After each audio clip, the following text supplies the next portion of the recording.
It's the largest internment of minorities since World War II. More than 1 million ethnic Uyghur Muslims locked up in specially set up prisons in China's northwestern region of Xinjiang. Recent weeks have thrown up even more evidence of these camps. Leaked Communist Party papers reveal, amongst other things, instructions from the top on showing absolutely no mercy in Xinjiang. Yet, the camps continue. The question is why? There's been lots of condemnation, but little action. The US House of Representatives has passed a bill to impose sanctions against Chinese officials. Turkey has denounced what China calls re-education camps as a, quote, great shame for humanity.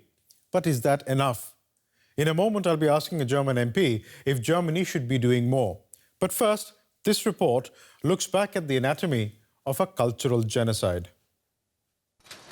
For thousands of years they've been here. Turkic Uighurs, worshipping, trading, growing up and coming of age, living in Xinjiang province, Western China. For thousands of years they've been here. Turkic Uighurs, worshipping, trading, growing up and coming of age, living in Xinjiang province, Western China. Now they face a fight for their very existence. Its roots in 2009, when the worst ethnic clashes in decades rocked the region. Soldiers were deployed as revenge attacks left almost 200 people dead. The brutality shocked the nation and provoked a fierce response from Beijing.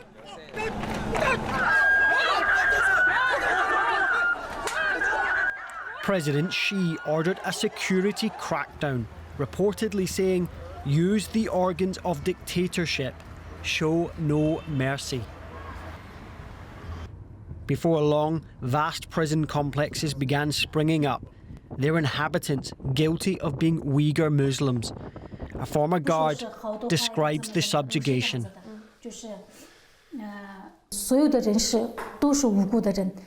Everyone was innocent. They hadn't done anything. No crimes, no transgressions, nothing like that. But the camp forced you to find something inside yourself that you were guilty of. Those left behind began sharing videos of themselves with disappeared family members. The torment palpable. Elsewhere on the internet, evidence of cultural destruction emerged too. Thousands of mosques gone, Muslim graves erased, religious garments banned. The demolishing mosque means no religion, no Islam in the Uyghur region. So this is a crime. This is war against Muslims. One of those locked up recounts the daily routines of indoctrination. When we got up in the morning, we had to say things like, "Thank you, Xi Jinping. Long live Xi Jinping," after the national anthem. Only then would we be given food. All the while, love stories remain on hold. China insists its operations in Xinjiang are necessary to weed out terrorists and extremists. And it says the prisons are voluntary re-education camps, with its, quote, students free to leave, even as pictures like this suggest otherwise. But perhaps it's the silent suffering of children, too young to understand, and wives longing for their lost husbands to return, which tells its own story.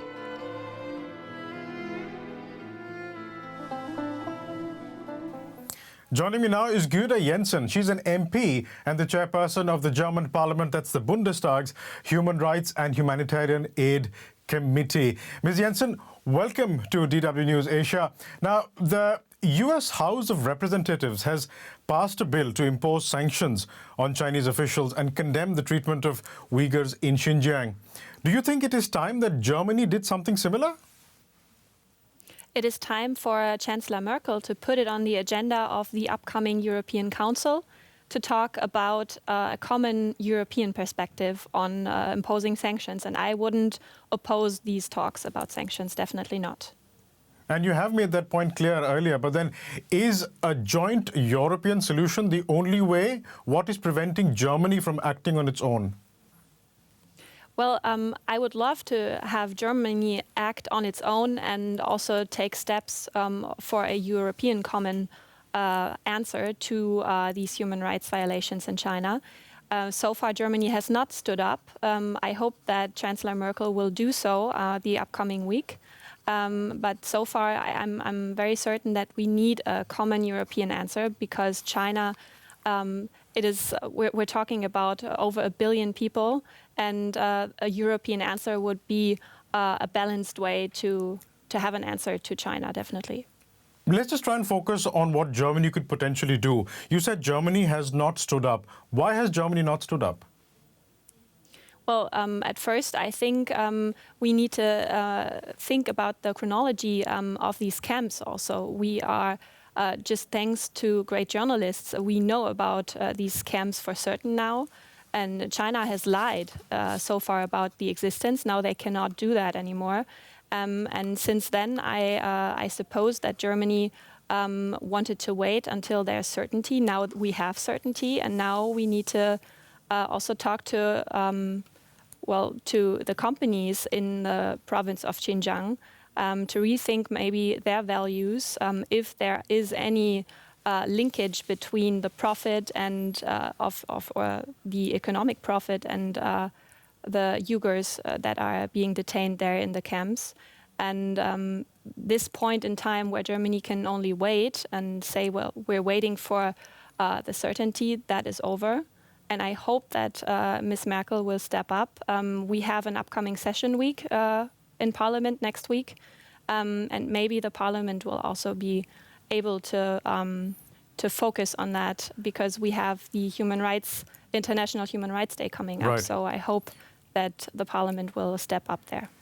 There's a lot of hope coming from you and potentially, hopefully, this is realized. But I'd just like to go back to the point of what is holding Germany back. There's something like 5,200 German companies that are currently active in China, and China is Germany's largest trading partner. We're talking about trade around 200 billion euros.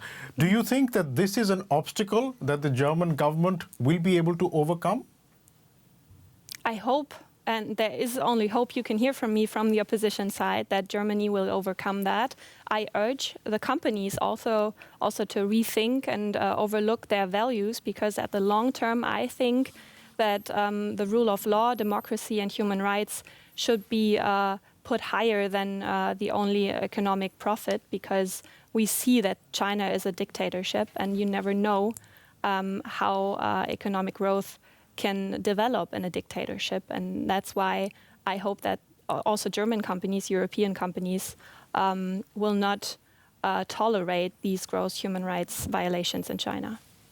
Ms. Jensen, you're the head of the German Parliament's Human Rights and Humanitarian Aid Committee. Is there something you could do in your position? Could you bring forth a resolution potentially forcing the government to discuss this and potentially pass sanctions?